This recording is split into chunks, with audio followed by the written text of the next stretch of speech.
I grew up as a member of a military family. My father was a Navy engineer. We lived in shipyards all across the West Coast and the East Coast for all of my upbringing.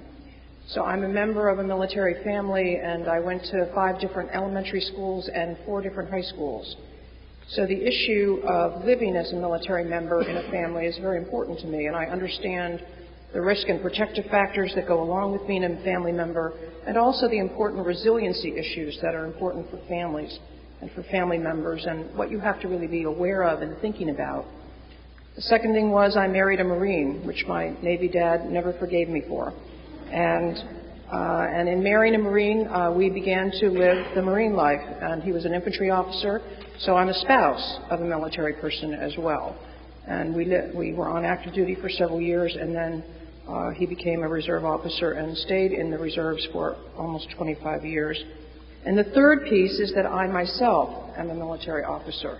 I'm a captain in the Navy Reserve, and so I have the experience of that professional opportunity, as well as working with other members of the military across several years. So for me, this is a very personal issue from that experience. Winston Churchill once said that courage is what it takes to stand up and speak. Courage is also what it takes to sit down and listen. Before we can fully understand trauma, before we have the words we need to discuss it, and before we can offer appropriate treatment, we must be willing to listen to the lives of those who for too long have suffered in silence. I had the privilege to listen to trauma survivors when I began my work over 30 years ago, first as a rape crisis counselor and domestic violence counselor, and then a victim services advocate. It was the most meaningful, transformative work of my life. I learned that given time and support, individuals have an enormous potential to recover from even the most unspeakable acts of violence against their body, their mind, and their soul. The survivors that I worked with inspired me to work tirelessly to help open the nation's eyes to the impacts of trauma, whether it is trauma induced by criminal violence, by disasters, by terrorism, or by wars, and the need to promote emotional health and recovery for every man, woman, and child who has been affected by traumatic events. Trauma is increasingly seen as an almost universal experience for the public mental health and public substance abuse and public human service recipients. Addressing trauma is increasingly recognized as essential for everyone's recovery. Over the past 15 years, the Substance Abuse and Mental Health Services Administration, the agency that I represent, has recognized the need to address trauma as a fundamental obligation for effective public health service delivery. We have both elevated the visibility of this critical public health issue and have attempted to help provide useful tools for states and communities and other constituency groups to promote recovery and healing for trauma survivors. With our partners in the private sector, such as Witness Justice, and with our partners in the public sector, such as the Department of Defense and the Department of Veterans Affairs, we must continuously and collectively recognize the prevalence of trauma, acknowledge its impact, and provide the evidence-based services that address trauma in a context that is trauma-informed and recovery-oriented. We know that trauma is universal, we know that it is highly disabling, and we know that it is largely ignored. According to a recent study by the RAND Corporation, about 1/3 of the 1.64 million service members who have deployed in support of Operation Enduring Freedom or Operation Iraqi Freedom have major depression, post-traumatic stress disorder, or traumatic brain injury, and about 5% report symptoms of all three. A one-time traumatic event, of course, can lead to PTSD, but so can ongoing stress, harsh climates, austere living conditions, constant danger, and repeated deployments put our servicemen and women at risk. Past experiences, of course, can also increase risk. Individuals who have previously been traumatized run a very high risk of being re-traumatized, and some, of course, will develop PTSD as a result. The men and women who serve in our armed forces and the families they leave behind are incredibly resilient. Most service members have strong mental health that enables them to deal successfully with combat-related stressors and trauma. Indeed, writing about the experiences of family members, psychologist Michelle Sherman notes that while the adverse effects of trauma receive the greatest attention, many survivors often experience positive changes, termed post-traumatic growth. They become more aware of inner strength and courage. They build empathy for others. They grow spiritually, and they appreciate the opportunity for a fresh start. Sherman notes that mental health professionals can gently challenge and empower their clients to explore the positive outcomes that may emerge when working through painful experiences. But as mental health professionals, we must also be aware that left untreated, particularly in service members who are vulnerable, trauma can impair future health, work productivity, family and social relationships.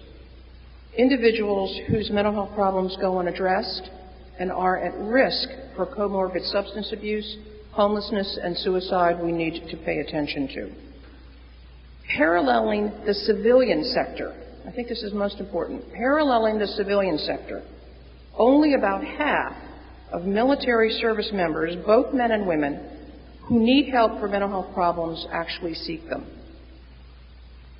Very similar to what goes on in the civilian sector.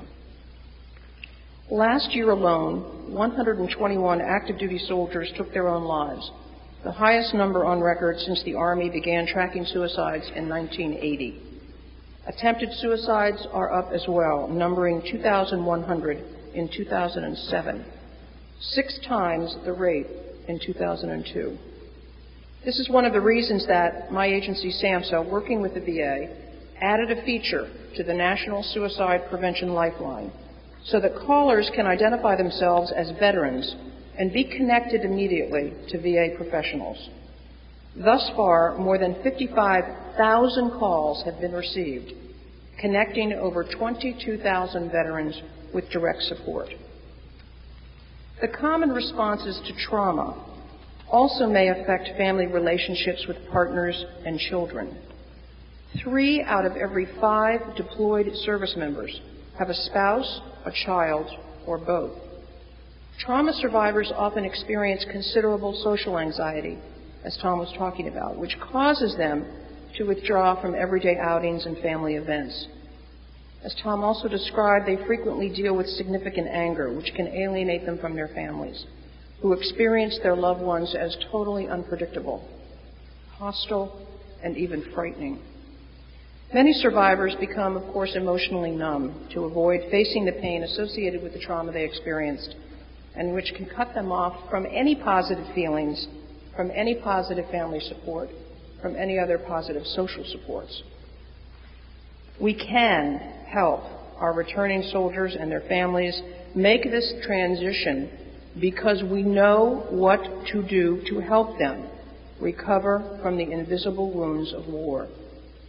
Relative to just 10 years ago, we now have a wide range of models designed to help service providers and members in the military meet the needs of individuals who have been traumatized by war, by natural or man-made disasters, or by interpersonal violence and abuse.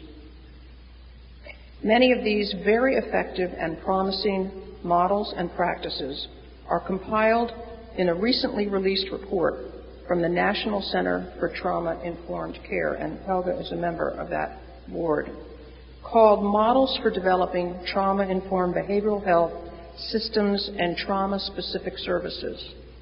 I'll say that one more time.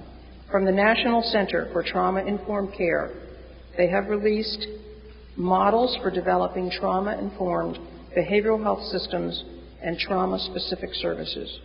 This was prepared in conjunction with the National Association of State Mental Health Program Directors.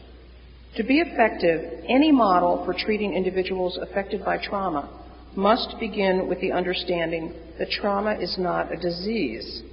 Trauma is a public health issue that affects the quality of lives of individuals, of their families, and of our nation as a whole.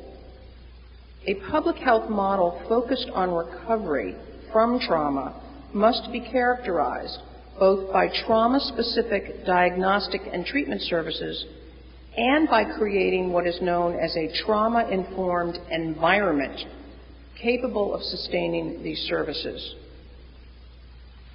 SAMHSA many years ago had a Women Co-occurring Disorders and Violence study, and when we did that study, we learned, and that study was actually the first large-scale evaluation of trauma interventions that focused on integrated treatment, that group and individual therapy that addressed trauma, mental health, and substance abuse all at the same time worked.